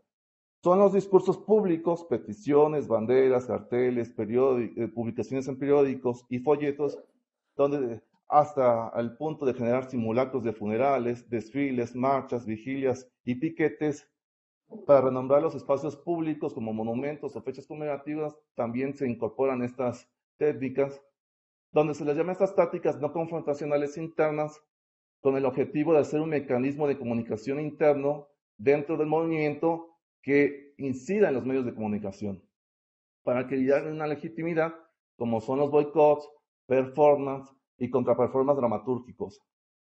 En ese análisis, entonces, las demandas que se establecen de manera escrita o de manera verbal en el espacio público termina generando como un tipo de cabildeo donde las peticiones quieren transformar la postura del otro, ¿no? En este caso, el gobierno, ¿no?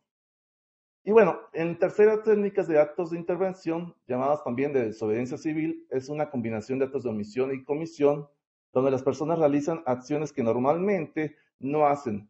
Al no hacerlas cotidianamente por costumbre y prohibición, se vuelven actos que intervienen y toman la iniciativa en un desafío más directo para los contrincantes. Al tener un mayor impacto con menos gente, es decir, son movilizaciones de acuerdo a, digamos, a una escala que planteé de miles de personas, ya estamos hablando de 200 o 100 personas, esta técnica se usa más con ellos, donde los activistas logran mantener el valor y la disciplina en sus acciones no violentas al estar más cohesionados como grupo, ¿no? Siendo menos personas.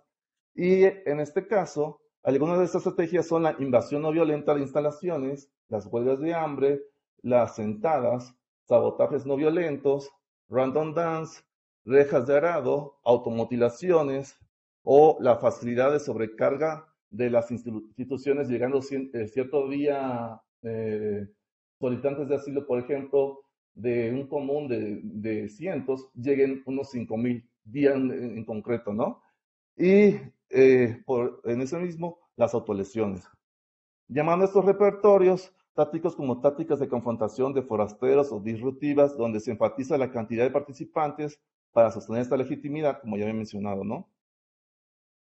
Bueno, entonces, la gobernanza sobre la migración implementada por las instituciones gubernamentales mexicanas para sostener a las caravanas migrantes en el sur de Chiapas busca disuadir la capacidad organizativa de los transmigrantes para organizarse en una acción colectiva de un movimiento social para exponer sus agravios. En contraparte, para los miembros de las caravanas migrantes, sus repertorios tácticos terminan por ser el contrapeso de esos colectivos ante las acciones gubernamentales, para establecer estrategias de resistencia u autodefensa para el cuerpo migrante no sea recluido o atrapado por la inmovilidad forzada generada por las autoridades migratorias mexicanas en la ciudad de Tapachula. Así se introducen nuevos actores en la biopolítica múltiple de caravanizar la migración para construir nuevas áreas de contienda entre estos colectivos y las instituciones gubernamentales.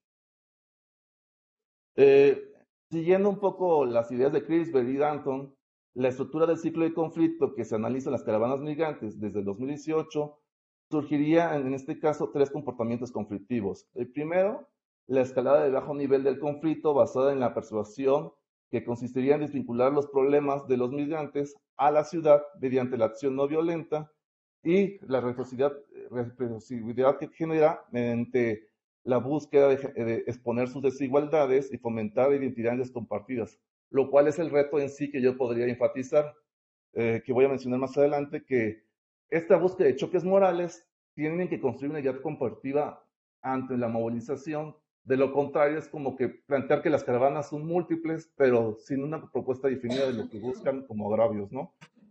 La segunda sería la escalada, que usan la proporción que pretenden que el conflicto social se reprolongue por el tiempo. Se generan sanciones con actos de intervención que pretenden replantear el problema suscitado para mediar y desarrollar vínculos transversales para la solución del problema, que son como cuando han habido casos de suscitados en estación migratoria, siglo XXI, concretamente cuando ciertos haitianos fueron apresados, hubieron ciertos homicidios, esas demandas alternas revocan al problema principal, ¿no? Que ellos están presentando ante las situaciones que viven, ¿no? Y las luchas prolongadas que se utilizan como la recompensa con la cual la conciliación de los activistas debe aceptar la responsabilidad de buscar siempre como aislar el conflicto y no caer en ningún momento ante la violencia, ¿no? Es decir, que la conciliación siempre esté como la salida principal, ¿no? En este caso, entonces, específicamente con las migraciones internacionales irregulares, esta lucha coercitiva frontal contra instituciones gubernamentales ha generado acciones de desescalamiento del conflicto, lo cual ha visualizado, como ya mencioné, la desigualdad que viven, la precariedad y amenaza en la que están expuestos en los espacios públicos. 2 minutos, por favor. Claro.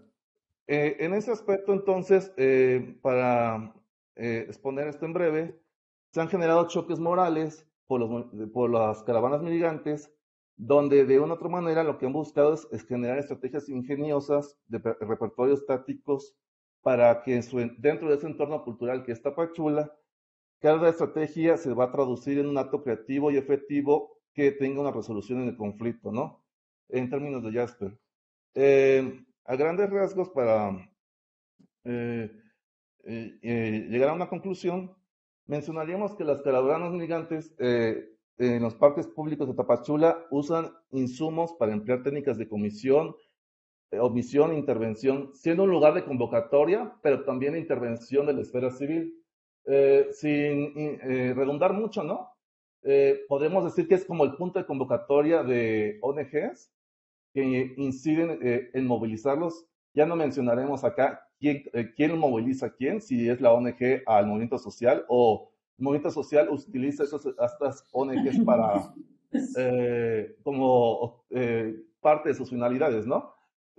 Como tal, pero es el punto de reunión donde se han movilizado a partir del 2020 al 2023 en cerrar calles y dirigirse directamente a las instituciones gubernamentales. Cosa que obviamente se ha ido marcando más con los meses del 2023, ¿no?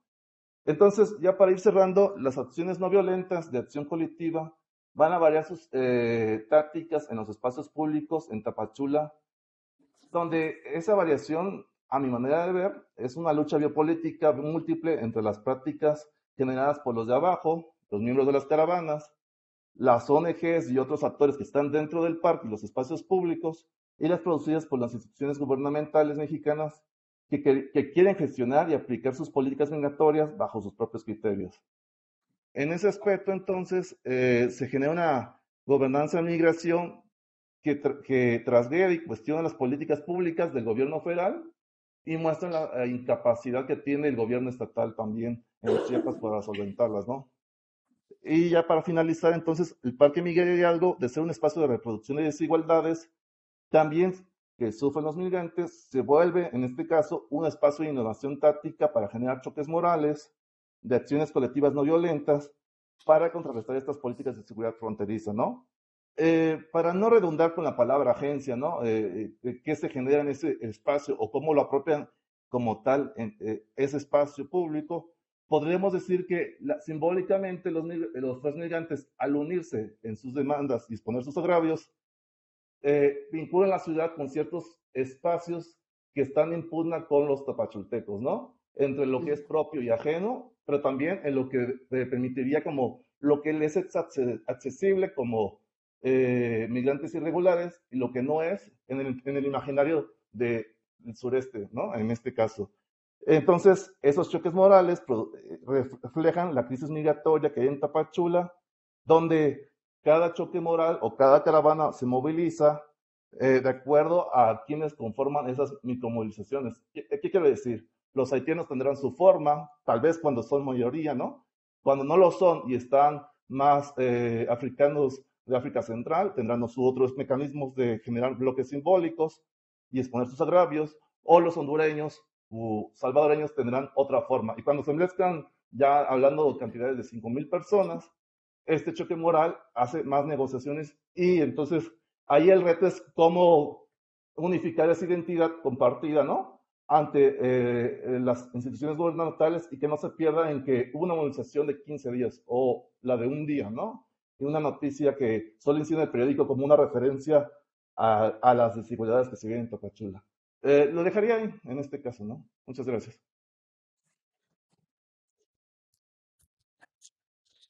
Bueno, para finalizar la mesa, tenemos la presentación de maestro Cuautli Mora Hernández, egresado de la generación 2020-2022, con el tema Acercándose a la fe, estudio de la religiosidad en la diáspora japonesa en el noreste de México. Adelante. Buenos días, noches o madrugadas acá. Técnicamente les estoy hablando desde el futuro, 14 horas en el futuro. Voy a compartir pantalla. Japón, creo que está en Japón. Nos hablas de Japón, creo. Así es. Les hablo desde Okinawa. ¿Pueden ver la pantalla? Sí. Ok. Bueno, déjenme mover esto por acá. Bueno, primero que nada quiero agradecer el espacio. También agradecer a mi directora de tesis, no sé si está presente, la doctora Carolina. De todos, toda la mesa. También es mía, ¿eh?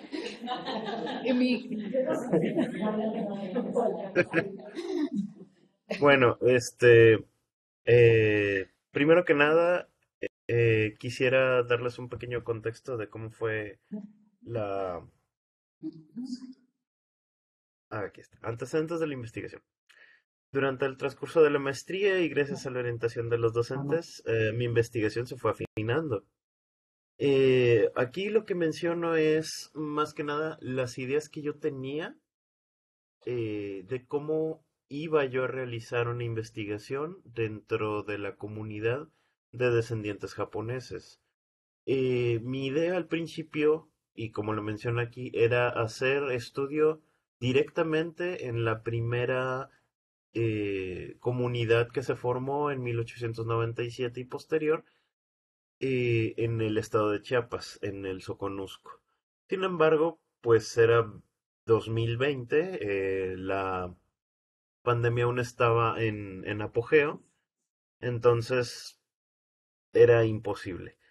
Después cambié por lo que es una celebración que puede tener un paralelismo con el Día de Muertos, que es el Obón, y con la peregrinación que cada año la comunidad de descendientes hace en la Ciudad de México. Nuevamente, cuestiones de pandemia, imposible. Eh, entonces ya se optó por hacer eh, algo más contenido dentro del contexto de mi ciudad, que es la ciudad de Monterrey. Aquí tenemos la fotografía de uno de mis colaboradores, el señor Soichi Sakai. Él fue eh, un pilar bastante importante dentro de la investigación debido a que es uno de los descendientes con una vida parroquial más activa con los que tuve oportunidad de trabajar. Bueno, eh, hay que mencionar varios cambios que hubo ya después de haber definido el tema de investigación. Yo tenía varias teorías que se habían ido formando no solamente durante la maestría, sino también anterior. Yo tenía muchos datos presentes de investigadores como María Elena Otamishima o incluso trabajos documentales como los que vinieron en Canal 11, donde se mencionaba que los descendientes japoneses en su mayoría practicaban catolicismo. Y uno de los datos con los que yo me crucé bastante cuando estaba escribiendo la tesis de licenciatura era que todos se habían convertido con objetivo de contraer matrimonio. Esa teoría era la que predominaba, era la teoría que más aceptaban incluso los demás descendientes japoneses. Y era como quien dice, la bandera con la que navegaba mi barco. Voy a tratar de comprobar esto. Voy a tratar de también describir cómo es que todos los descendientes Nikkei, eh, ya me prohibieron usar ese término porque realmente o es o descendiente japonés o Nikkei, pero cómo viven su religiosidad y cómo viven dentro de su comunidad parroquial, cómo conviven, cómo sobrellevan momentos de alta tribulación, por ejemplo, pérdidas o enfermedad, a través de la religiosidad. Eh, Como aquí menciono, uno de los aspectos que predominaban en mis ideas era de que todos eran devotos. Y realmente, a pesar de que muchos sí tienen una afinidad bastante marcada con lo que son las creencias cristianas católicas, no todos comparten lo mismo. Lo que llegué a observar es que en, en la misma comunidad las generaciones determinan mucho cómo van a vivir su religiosidad. Y si bien la primera generación es un compromiso que se asume por parte del migrante hacia con la familia de su esposa, o podía ser también, aquí lo mencioné, eh, una manera de obtener papeles que lo acrediten para... en ese entonces, registro civil estaba eh, pues apenas en formación, era precario. La manera de obtener papeles que lo acreditaran con nombre, dirección, como una manera de poder conseguir bienes, vender sus bienes o incluso simple identificación, era también actas de bautizo, de matrimonio, de primera comunión. Entonces, eh, era una manera fácil y rápida de conseguir ese tipo de documentos. Para la segunda generación ya era una generación en la que los mismos hijos tenían que sobrellevar la carga. Puede decirse que la carga de los compromisos asumidos por los padres. Ellos tenían que asistir a la iglesia, tenían que ser bautizados, tenían que llevar catecismo, tenían que llevar sus sacramentos.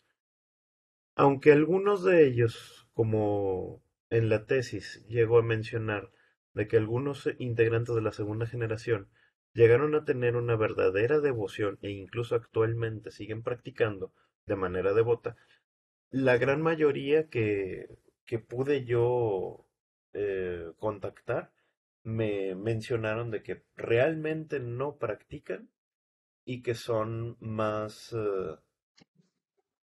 de creencias libres, por decirlo así. En la tercera generación es un rasgo completamente distinto, porque ahí, al ser ya, ya estar más inmersos dentro de la comunidad mexicana, una de las formas de socialización que llevaron durante su juventud y principal punto de reunión era la iglesia. Entonces ya tenían un punto de reunión, se podían socializar entre los mismos integrantes de la comunidad Nikkei e incluso algunos de ellos llegaron de ahí, llegaron a tener sus matrimonios, sus relaciones laborales, sus relaciones de amistad. Actualmente, la cuarta y quinta generación, que son las generaciones más jóvenes, eh, también ven en la iglesia un punto de reunión en el cual pueden socializar no solamente, eh, act- puede decirse que actualmente más con personas de su edad y no tanto con miembros de la misma comunidad.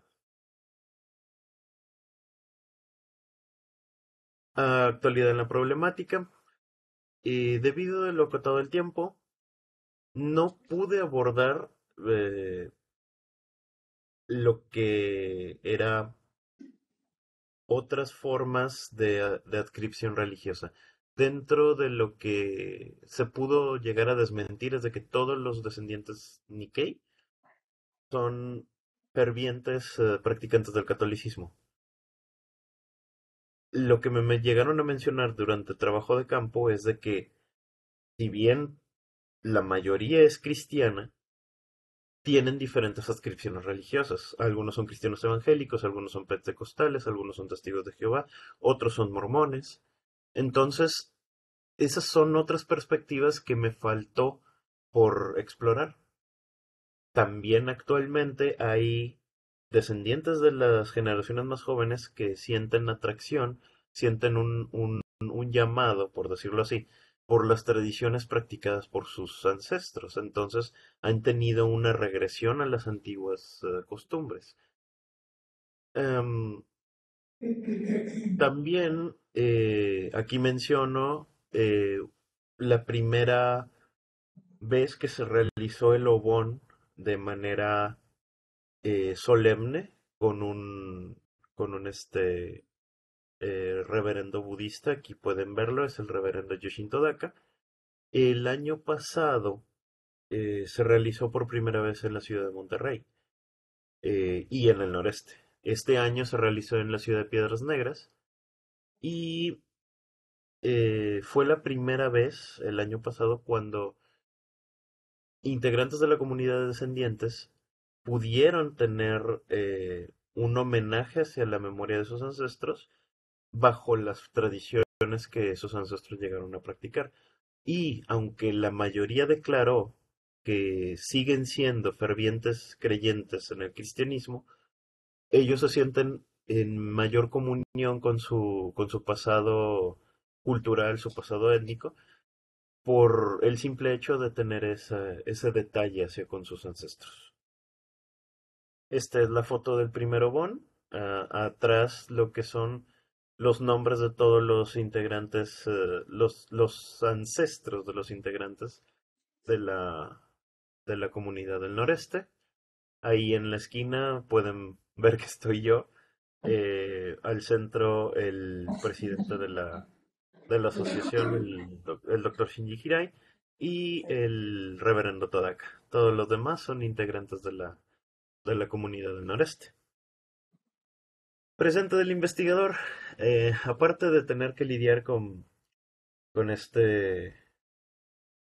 un poco de cambios que han sido, pues la gran mayoría ya sabrá lo que me pasó el año pasado, entonces ya recuperándome, em, decidí, decidí pues empezar a impulsar ciertos planes que tenía anteriormente, ahora desde un enfoque más activo, más proactivo, y pues quiero desarrollar el proyecto Mensore. Mensore es una palabra del idioma okinawense que significa bienvenido a casa. 2 minutos, Para, maestro.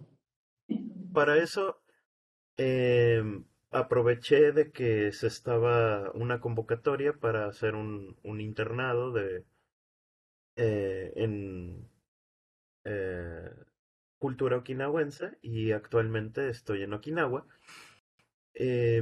con la finalidad de aprender las técnicas necesarias para desarrollar un curso que pueda apoyar a los descendientes de migrantes okinawenses en el noreste, porque la gran mayoría de los descendientes no tiene un contacto con esa parte de su vida. Entonces, mi plan es desarrollarlo y pues ponerlo en práctica. Em, no sé cómo me vaya a ir al principio, realmente es algo que eh, pues pasé directamente de la pedagogía a la antropología, entonces voy a poner en práctica ambas disciplinas dentro de un proyecto y esperemos que todo salga dentro de lo que cabe bien. Muchas gracias por su atención y pues me retiro porque aquí son casi las 4 de la mañana y necesito dormir. Muchas gracias. Bueno, maestro, gracias.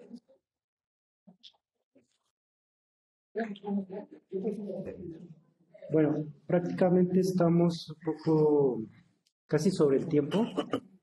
Entonces, vamos a pasar al momento de las preguntas o comentarios. Le sugiere que sea como muy concreto la pregunta o el comentario para los compañeros quienes presentaron la mesa. Sí, no sé, creo que tienes que acercarte. No dan la cosa. Voy a mirar mis apuntes. Yo tenía como comentarios, más que todo, sobre el trabajo de Ulises y también Itzel, un poco con el contexto de Tapachula. Bueno, yo hice una investigación en Tapachula en maestría y fue también como en más o menos 2019, fue el primer semestre de 2019.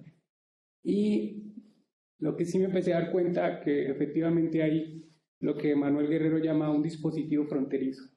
En Tapachula, pues yo lo contextualicé en Tapachula, donde la frontera se abre, se cierra, de acuerdo a cómo funcionan las políticas o las geopolíticas, ¿no?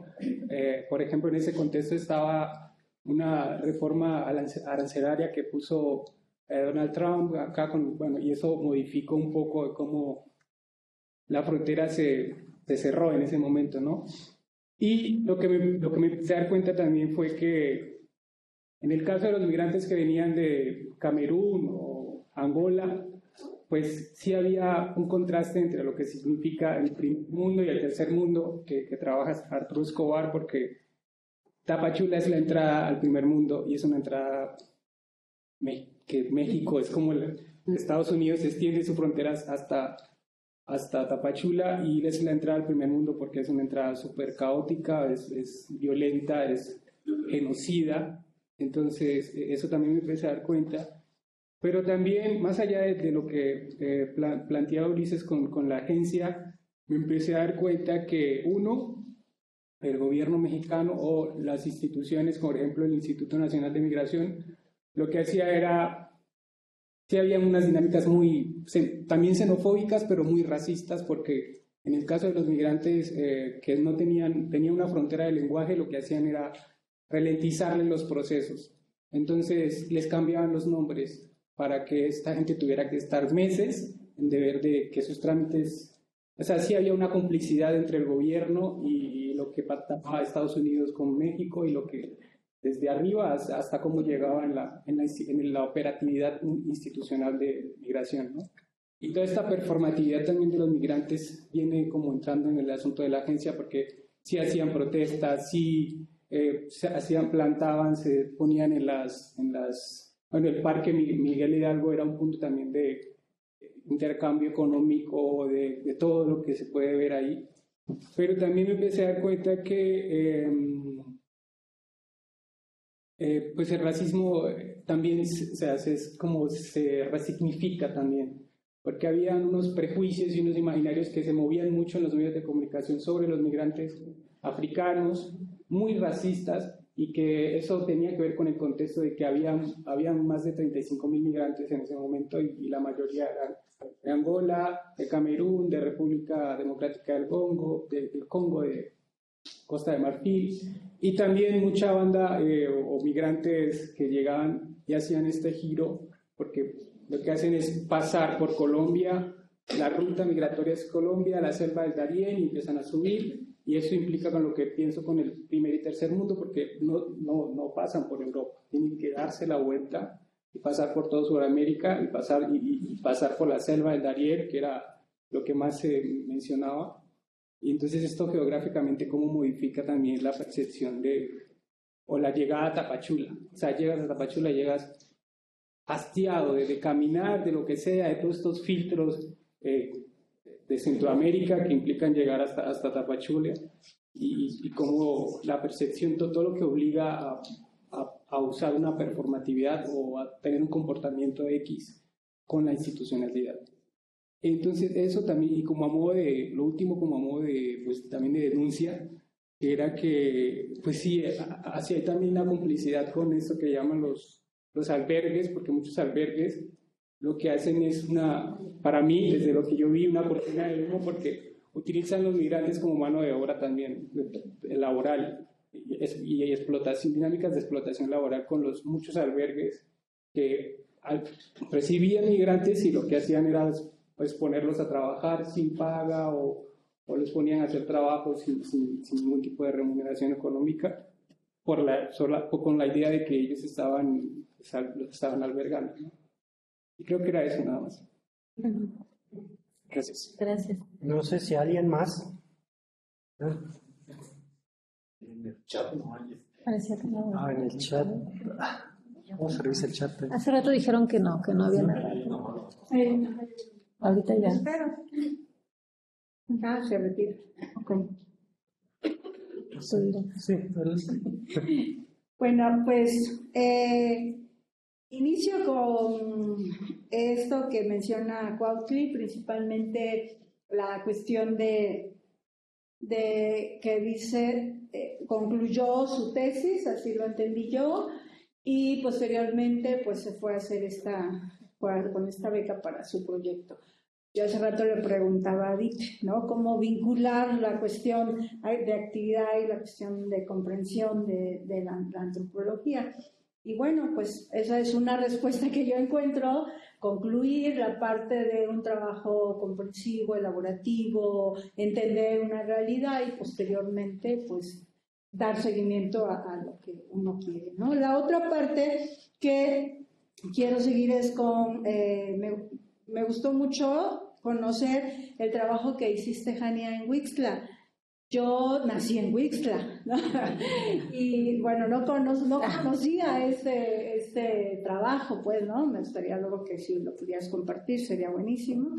Pero, bueno, ¿qué es lo que implica la caña de azúcar? La caña de azúcar, por el propio ingenio, pues sí, la movilidad inclusive interna, bueno, tú hablas de la movilidad transfronteriza, también hay una movilidad interna, pero además el ambiente, porque Huixtla es una zona calurosa, ¿no? Muy calurosa. Ajá, y cuando está el proceso de la quema de la caña de azúcar se vuelve imposible casi, ¿no? Pero bueno, vive uno ahí está.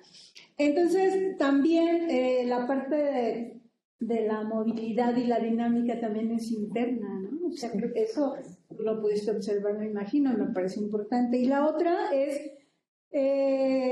cómo lo que dices de aquí y allá, o sea, que la vida sigue y que además es desde esta precariedad. Me acuerdo con Sinji, vimos su trabajo sobre Jalostotitlán, y Jalos. Y él decía que bueno, los migrantes estaban en Estados Unidos, después ellos, por ejemplo, aportan a su comunidad, ¿no? Aportan y aportan tanto para dar seguimiento a las cuestiones culturales como cuestiones económicas, las casas, etcétera, ¿no? Que eso se vive en muchos lugares, ¿no? Entonces, yo me preguntaba, porque tú dices, bueno, es la precariedad aquí y allá, ¿no? Entonces yo me preguntaba, bueno, ¿en qué les beneficia? En un momento dado, sí les beneficia en seguir viviendo, ¿verdad? En que los niños sigan estudiando, tú lo decías, pero el asunto es cómo, en qué más les beneficia, pensando yo en esa lectura de Jalos, en estos imaginarios y en estas dinámicas que se hacen acompañar al respecto, ¿no? De estar allá, pero también estar aquí, ¿no? Sí coincide en estar allá y aquí, pero en estas cuestiones. Y bueno, ya por último, lo que comentabas, compañera, en el sentido de la trata. Por ejemplo, en Huixtla hay una zona que no sé ahorita cómo se llame, ¿verdad? Pero antes se llamaba Los Pinos, ¿no? En donde la mayoría de las mujeres centroamericanas, pues era ahí el trabajo sexual, el trabajo de meseras, ¿no? Lo que decías. Y bueno, y es una zona en donde obtienen recursos para seguir su camino, ¿no? O sea, Huixtla está, pues, o sea, es frontera, no da completamente a la frontera, pero pues es el paso apenitas de la frontera, ¿no? Tapachula tampoco es la frontera, sí, exactamente, Ciudad Hidalgo, toda esa parte, pero pues son una hora y media que llegas para allá. Entonces, sí son dinámicas que inclusive la población misma pues se acostumbra, inclusive le dice a las hijas, no vayas para allá, no vayas para allá, no vayas para allá. Y bueno, también esa es una cosa que implica para ellos. Y otra es, por ejemplo, ahora que estaba yo viendo las noticias, cómo los ríos de esas zonas están, escuchaba un testimonio, no, pues ahora ya nos vamos a poder bañar de migrantes, ¿no? Nos vamos a poder bañar en regadera y no en ríos, ¿no? Entonces yo digo, bueno, yo vivía en la Ciudad de México y allá en mis ríos, y entonces se bañan en las fuentes y demás las personas que viven en calle, por ejemplo, las personas migrantes que se integran a estar en calle, es su modo de sobrevivir también, ¿no? Entonces, bueno, esas cosas son las que me parecieron importantes comentar. Gracias. Muchas gracias. No sé si por ahí. También Ara, ¿quieres hacer tu pregunta? Muchas gracias. Pues en primer lugar quisiera felicitarte porque pues creo que, bueno, estoy segura que tu trabajo tuvo muchísimas implicaciones personales también para ti, ¿no? Trabajar en ese contexto, conocer a una variedad de mujeres, trabajar también en el contexto de la pandemia. Pues primero felicitarte y luego preguntar. Muchas gracias, Ara. De nada. Me gustaría saber si has pensado si vas a difundir de alguna manera la información que encontraste, además pues de publicarla en tu tesis, ¿no? Porque pues es un tema bastante delicado y porque mencionas prácticamente las injusticias, la impunidad a la que están sometidas estas mujeres y quiénes son digamos, estas personas que las aplastan, ¿no? Que son estos actores involucrados. Entonces, pues nada más era esa mi pregunta y mi felicitación. Muchas gracias, Sara. Bueno, no sé si aquí hay alguien. Creo que sí me escuchan. Yo rápidamente, nada más, igual para Olinka, ¿cuál fue tu situación, como en este contexto de necropolítica, tu estar ahí, cómo lo vivenciaste, ¿no? Porque de pronto ya al momento de traducir a lenguaje academicista se pierde todo eso y claro que nos implica un montón más por el hecho de que también eran mujeres que estaban viviendo contextos de violencia, pues ¿cómo viviste tú todo ese proceso? Me gustaría saber. Ok, muchas gracias. Bueno, entonces creo que pasó a que ustedes comenten. Ulises, no sé si quieras responder a alguno de los comentarios que se dieron acá. Sí, en breve. En lo que comentó el compañero, pues, concretamente, es cierto, ¿no? Ante la inmovilidad forzada, cada grupo genera performatividad contra una performatividad que generan los actores gubernamentales. Y como tú mencionaste atinadamente, entonces, la simbolización de los espacios cambia definidamente de acuerdo a qué colectivo eres en ese lugar en concreto, ¿no? Como habías mencionado, muchos grupos llegan exhaustos, otros por otros mecanismos, y de esa manera se me está ocurriendo, no lo mencioné, pero cómo son canalizados también por albergues y otros, tienen un trato diferenciado concretamente con, ya hay ONGs laicas, bueno, yo las llamo ONGs laicas de lobby, que ya los canalizan a estos colectivos, específicamente los africanos y haitianos, en darles un trato diferenciado, pero en esa diferenciación los aíslan del resto del grupo. No estoy diciendo que sea el colectivo como tal, el que está disperso como tal, pero al aislarlos y darles ese trato, digamos, tener traductores y atención distinta, los agravios que podrían exponer colectivamente se van diferenciando. Pueden ser similares, pero no es lo mismo, entonces se van distinguiendo más y más. Y al actor gubernamental, en este caso el burócrata, le es más fácil, ¿no? Cómo abordar esto, y como tú mencionaste, generar situaciones de desigualdad, ¿no? Concretamente, por un lado está el actor gubernamental, pero también en las ONGs, las nuevas que están saliendo de grupos neopentecostales, por así decirlo, cómo los agrupan para otras actividades dentro de sus grupos religiosos, ¿no? Concretamente las iglesias de Arturo Varela, ¿no? Podría ser una de las ideas que podría mencionar, ¿no? Ok, gracias. Creo que una de las preguntas a mí iba para Jalia, ¿no? Contesto rapidísimo ya. Sí, ok, lo mío es súper breve entonces. Pues sí, sin duda que la caña, como bien lo dijo Noelia también, que también es un gusto conocerla, es un mundo en sí mismo y conlleva todo un estilo de vida, ¿no? Para las personas que están inmersas, para el pueblo, para los alrededores, que además es fascinante y a mí me encanta. Yo creo que en este tipo de migración sí me atrevo a decir que en la mayoría de los casos es la posibilidad de sobrevivir el día a día, lo cual creo que es diferente. Ese sueño chiapaneco, platicando con colegas, por ejemplo, que están trabajando cosas similares, pero en Tuxtla Gutiérrez, sí se atreven a decir que hay pequeños cambios en las vidas de las familias, pero cuando las familias están en los medios urbanos, ¿no? Es muy interesante y habría que profundizarlo.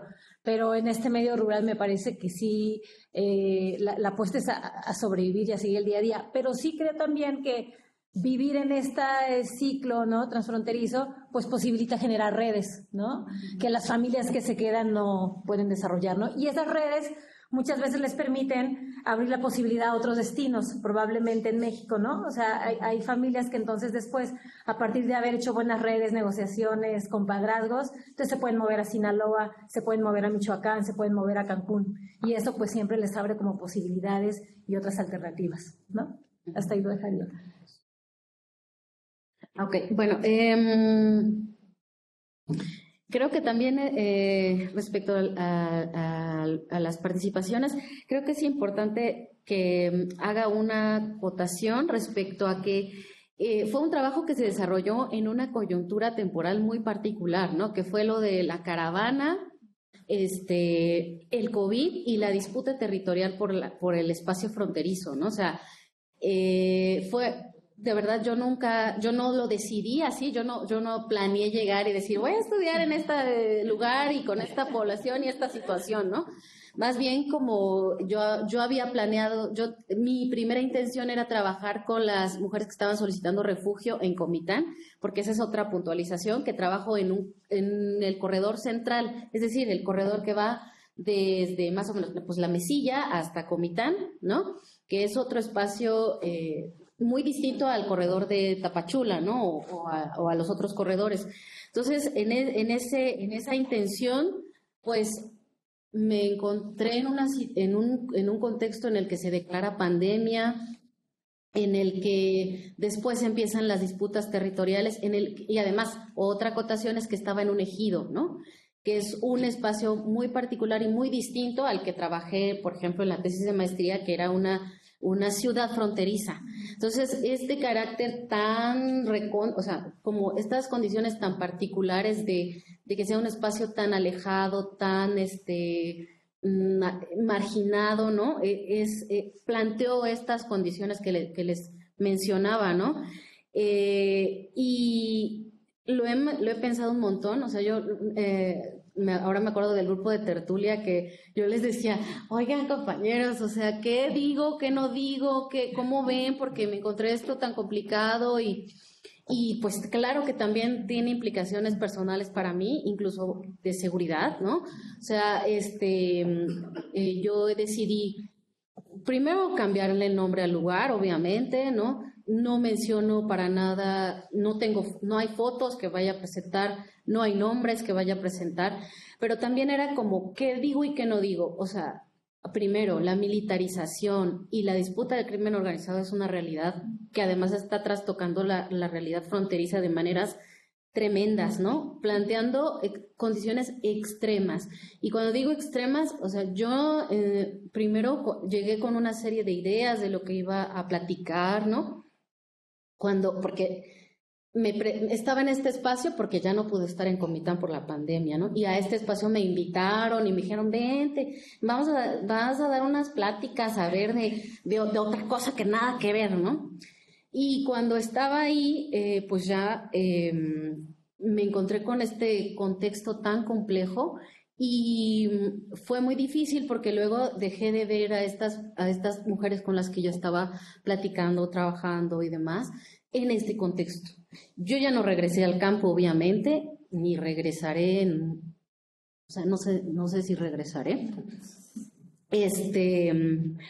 Y claro, los resultados, pues claro, ya empecé a difundirlos en estas ponencias, en un artículo que escribí hace poco, tratando de cuidar lo más posible, o sea, que no estén hablando de un grupo en específico, sino de cárteles grandísimos, ¿no? Y de cárteles en los que están involucrados muchas personas que tampoco decidieron estar ahí, ¿no? Entonces, no puedo dejar de mencionarlo porque es lo que encontré y porque creo que es necesario hablar de ello también, porque estamos viviendo en un contexto en el que, o sea, nuestro gobierno federal también está diciendo que no pasa nada. Entonces creo que no sería justo seguir como contribuyendo a este silenciamiento de un contexto tan complicado y un contexto que pone a las mujeres, de estas mujeres que nadie habla, porque además son así como las trabajadoras sexuales, que ahí existen, pero pues solo se mencionan como, y son bien poquitas, o sea, son un montón de mujeres que están trabajando en bares y cantinas. Y solo o sea, es toda la frontera, ¿no? O sea, y yo solo trabajé en un espacio chiquitito que es un ejido. Entonces me parece que es muy importante hablar de ello, ¿no? Así. Muchas gracias. Okay, bueno, gracias a quienes. Ok. La directora. Nuestra directora general. Presente. Bueno, pues primero en realidad estoy sorprendida y emocionada, de verdad. Muchas gracias. Coincidencia. Ania, Olinka, Noelia, Cuautli, bueno, y el otro colega, ¿no? Bueno, a él si no lo conocía, mucho gusto. Sí, la verdad es bien bonito y les agradezco verlas y verlos que van adelante y siempre pensando y discutiendo, ¿no? Yo quería un poquito vincular la pregunta que hacía Miriam, ¿no? Con eso de la caña, porque Noelia, creo que la tesis de Noelia se complementan, ¿no? La tesis de Jania con la de Noelia, ¿no? Porque sí, digamos que es el mundo caña, pero visto desde distintas perspectivas, ¿no? Eso es súper interesante. Si pueden leer las dos tesis, me parece que la van a completar. De paso, felicidades, Noelia, por el libro. Y sí, tu relación con Luisa Paré realmente es la tipaza, ¿no? La dueña de la caña. Y esta transfronteridad de la que habla Jania, yo creo que de alguna manera también Noelia la toca cuando habla del arriba y del abajo, ¿no? O sea, esta comunidad de cortadores de caña que vive digamos que en esta comunidad campesina con una relativa libertad rural, ¿no? Y luego que tiene que bajar al valle a cortar la caña como trabajadores asalariados. Es súper interesante cómo desde tu perspectiva tú estás abordando este mundo caña un poco, pues no sé, desde la fenomenología, pero también viendo a las personas, a los humanos, desde sus sentimientos y las múltiples identidades que van desplegando, ¿no? Realmente es un trabajo pues interesante desde ese punto de vista y por eso yo digo que se complementa con el de Jania. Ella también está abordando, ¿no? El trabajo de esta niñez, de esta adolescencia es realmente, sí es, hasta ahora estoy viéndolas, ¿no? Estoy viendo, escuchando y cómo un mismo problema puede verse desde distintas maneras, desde distintas reflexiones, dependiendo pues tu pregunta, ¿no? Los objetivos. Un poco hablándole a los estudiantes, pensando en sus preguntas, objetivos, ¿no? Se lo digo a Juan. Entonces, sí, bueno, igual, Oli, pues ese trabajo sexual, el comercio sexual, ¿no?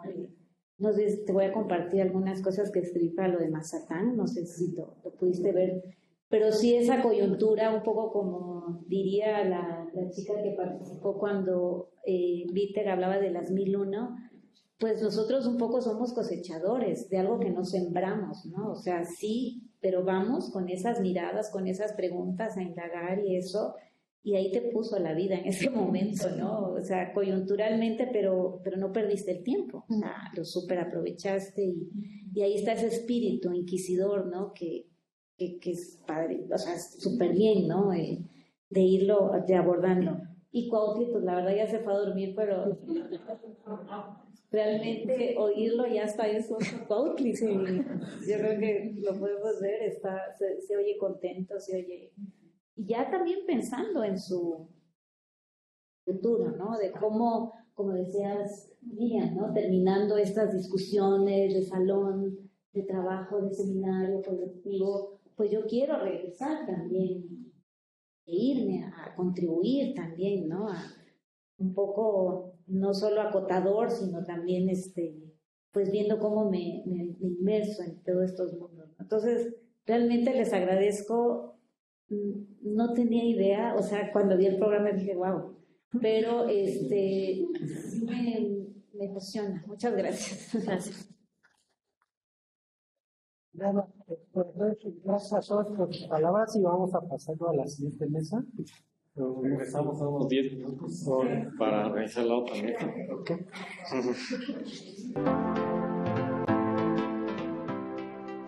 Pero una doctora de mi comité me sugirió, me dijo, oye, mira, en el CIESAS apenas están las convocatorias, ¿por qué no lo intentas? Y entonces lo intenté, vi los planes de estudio y dije, wow, aquí está antropología semiótica, de aquí soy. Y entonces ya una vez que le metí los papeles, al principio pues no creí que iba a entrar, porque pues, son muchos los interesados. Pero una vez que vi mi primer correo de que fui aceptada, ya me esmeré y hice todo lo posible para entrar. Y ya ahora, ya que fui aceptada en la primera etapa, hasta no entrar. Y pues ya estoy aquí.